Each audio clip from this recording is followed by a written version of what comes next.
Hello. This video will show you ways to modernize your applications without making any code changes. We're going to use several configuration methods to update the look and behavior of your screens. The first is called code injection. The code injection feature is a compiler configuration variable. It was introduced in the second release of 2019. You can use it to have the isCOBOL compiler add a property to the controls it finds in your program.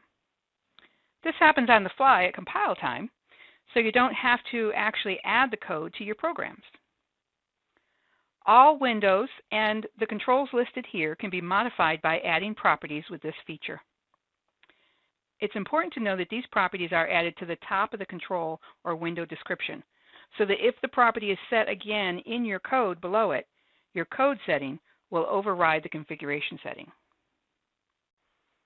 Let's talk about modifying your window properties first.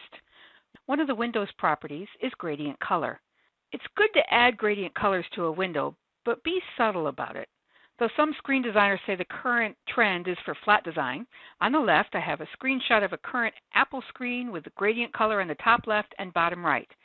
This shows that using gradients on your screen is a good tool to add depth and dimension and interest in your application. Our sample screen on the right is a good example of this. When applying the code injection on this screen, there is a subtle gradation in the customer maintenance screen. The top left has a lighter background than the bottom right. Adding gradient effects will override the background color set in your screen description, including settings like background low.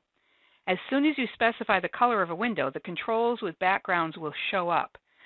To avoid this, you need to make them transparent. Here's the code injection variables to do it. To truly change the window colors, we will also need to change the background color of the toolbar, as you see here in the top line.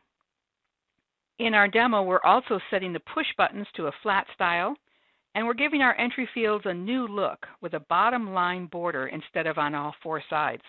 We're also specifying the color of that border line.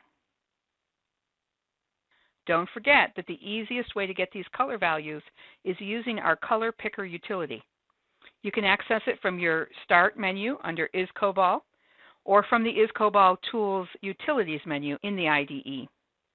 You can play with the RGB values to get the text and the background looking the way that you want them, and then copy those values for your code. Or you can paste a value in the hex or decimal entry fields to see what color the value represents. In addition to the code injection, another useful compiler configuration variable to modernize your screen is to use a regular expression to change or remove some text in your programs. In the example above, we've shown the 3D look, popular in the 90s, like this picture of the 3D entry fields on the left. With the 3D removed, the field looks like the ones on the bottom right. 3D is also not compatible with the border width property that I talked about setting a few slides ago. Gradient can't be used on a window with the erase property, so the regular expression here removes the erase. You should do the same thing with blank if you're using that in your code. In addition to the compile time properties that we've been talking about, these runtime configurations add to the modernized look that you'll see in the screen.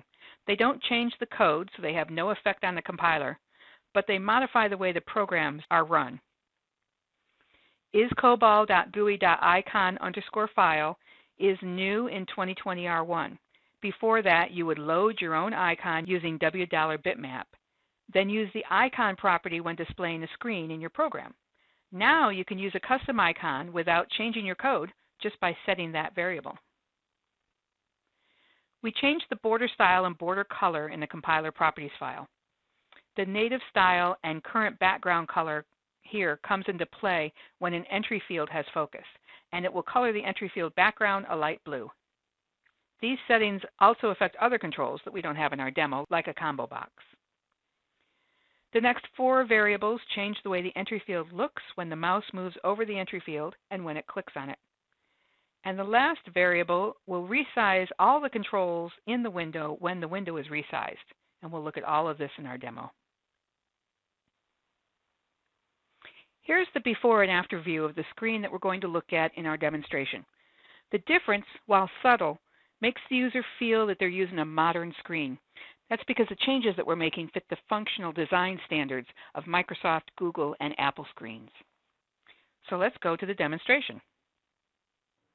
So first, let's look at the screen before we make our changes. And I'm using the screen from the final step, the third step of the graphical modernization in our samples. And so we're going to run it. This is our starting point, our screen. Look at how the push buttons on the toolbar behave. Nothing happens when I mouse over the entry field. The background is all one color. And the icon is the Java penguin here and on my toolbar. So let's minimize that and take a look at what we're going to do to that screen. You see in my folder here I have a compiler-modernization.properties. Let's take a look at that file. And here are the properties that we've talked about in these slides. We have the regular expressions. Here are the colors for the gradient. And because we're modifying the color, we need to set all of the controls as transparent. And we need to give the toolbar its own color. We're setting the push button property flat. And we're setting the border property of the entry field to a 0 border width on all but the bottom. And we're changing the color of the border. So let's compile that.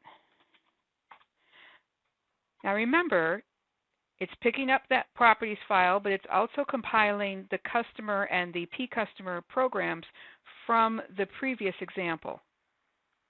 Now we're going to run it, and it's going to pick up this isCOBOL property. So let's look at that. We have some common variables here. And then remember we talked about changing the icon to your own icon, and I've chosen a taxi icon here. And we have these 2 variables that affect how the entry field look, and these 4 that change the behavior when the entry fields are moused over or clicked on. And here's the LM zoom line that we're going to use so that when the screen is resized, the controls are resized with them. So we'll just run this.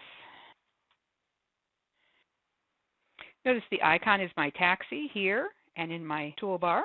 Notice how the push buttons come up when they're moused over, and the entry fields behave differently when they're moused over and when they have focus.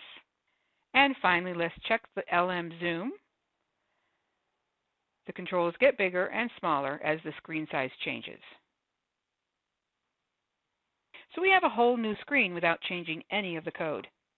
Now I want to run this in debug. And as we step through the debugger, you can see that nothing in the code itself has changed. Even though we added the gradient color to the window, it's not in there because that code gets injected when the compiler changes the COBOL code to Java code. The same with the push buttons. There's no flat style, and the entry fields don't have a border. So let's run that, and we'll go back to the screen. And I want to show you the screen side by side. So here's our original screen and our new screen here. And I definitely prefer the newer screen's look. I hope you do too. And that's it. Don't forget to contact support at support@variant.com or your sales representative using the information on the screen if you have any questions. Thank you.